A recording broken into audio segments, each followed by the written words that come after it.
केवलमात्र सत् सनातन धर्म बा हिंदू धर्म ही हुए जहाँ आमर भौणी जलियपा बोलिले जे गुरुदेव लेखा जो पढ़ी सर्वशेष सारांश या जे समस्ते सुखरे रुहे।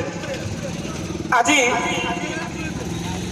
दैनिक खबर कागज धरित्री रे सन्यासी गोटे लेखा बाहरी से लेखा को पढ़ी ओडिशार विभिन्न प्रांतर फोन आसबार लगी बसी समय फोन आसूचे मुझे बंद करुँच सका 8टार जड़े फोन कले फोन कर लेखा विषय जहाँ कहबार कथा सी कहले मु पचारू पचारू पचारिदेली भाईना आपण कौटू कहते से कहले मु उत्तरारू कहूँ जदि आप उत्तरारू कहते तेरे मु आज 3टा बेले बालकाटी पहुँचबी आसुना देखा साक्षात हवा कारण प्रत्येक लेखक जड़े पाठक ताप ईश्वर सम्मान यदि पाठकटीए गोटे पोस्ट कार्ड चिठी दे दिए गोटे लेखक विश्वर सर्वश्रेष्ठ पुरस्कार नोबेल पुरस्कार ठारू आउ अधिक गणा जाए।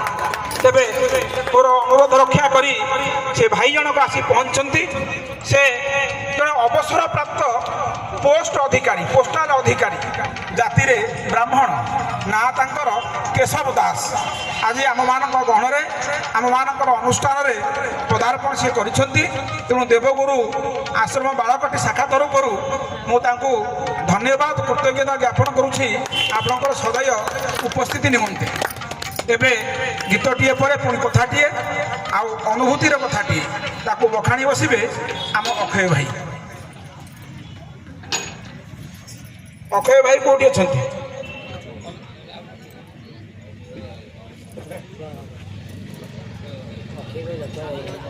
अक्षय भाई आसतु पर निवेदन करेंगे नारायण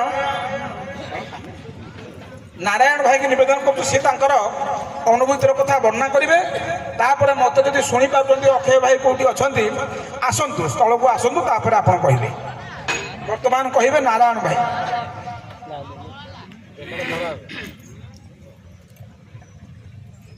जय गुरुदेव।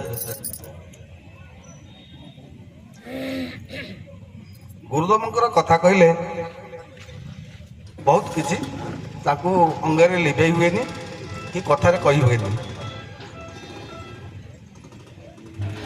अनेक लोक मन के आसी जाए गुरु किपरि गोटे परीक्षा करवा आ कई भावती सतरे कर गुरु अलौकित करती से ठाकुर सदस्य प्रकृति से अलौकित करती अंगे लगी लिभे कथारू पदे मन पड़े आमर गोटे बात्या होता 7 दिन झड़ी लगी एवं मोर गोटे चाल घर भांगी जाइला से बहुत पुराणा पुराणिक जुगर माने बुर्दा कांथ जहाँ कहती माटी कांथ से भुसुड़ी जाए से भांगी जाए आम निकट तो आमर गंधर्व पीसा से संक्रांति भिक्षा आदि करने को प्रत्येक घर को जाती से किसी दिन बात्या छाड़बार दिने बा 2 दिन भितर से जाते गुरु दक्षिणा आने आसिले नारायण बोला आज्ञा ना घरटा भांगीगला बोले हाँ ना हाँ पुणा घर था भांगीगला बोले हाँ कौन करवा हो भिक्षा देली पीसा भी गले ता 2-4 दिन पर संक्रांति आसला संक्रांति की प्रत्येक संक्रांति की पीसा जाती गुरुदेव स्थल को आश्रम जा भिक्षार पदोच्चार करती से दिन आ भिक्षा नहीं संक्रांति की जाइना जे से स्थल संक्रांति गोटे दिन गत हो जाइए आमे ता पर दिन जाइचु आश्रम आमे प्राय आम गुरु भाई 4-5 जन जाइचु बसिक ठाकुर सहित कथा हो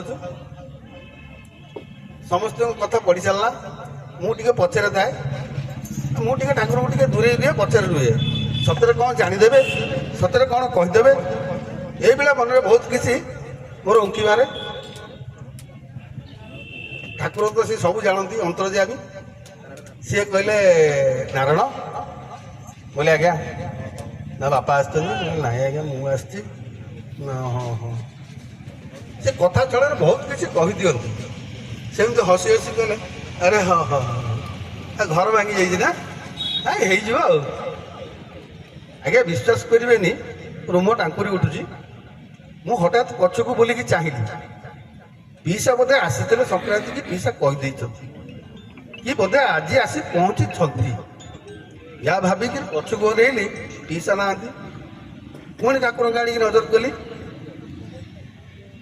ମୁଁ ଆଜ୍ଞା ନା ରେ ଭାବୁଛୁ କ'ଣ ହେଇଯିବ? ଏ ସରକାରଙ୍କର କିଛି ଅନୁଦାନ ମିଳିବ ତାଦେହରୁ ହେଇଯିବ ଆଉ। ବୋଲେ ଆଜ୍ଞା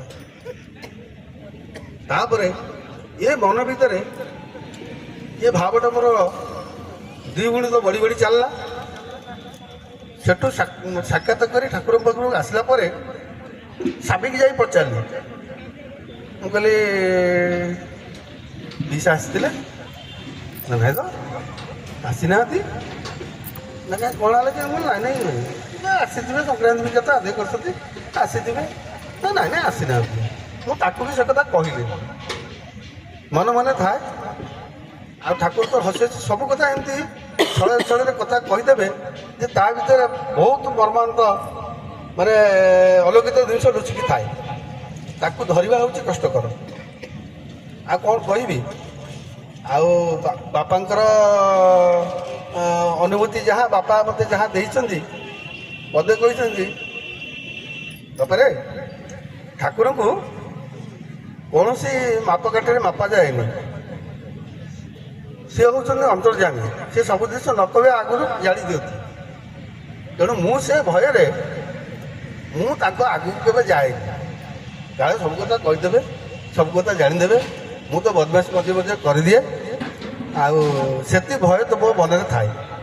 କିନ୍ତୁ ସେ ସବୁ କଥା ହସି ହସି କୁହନ୍ତି।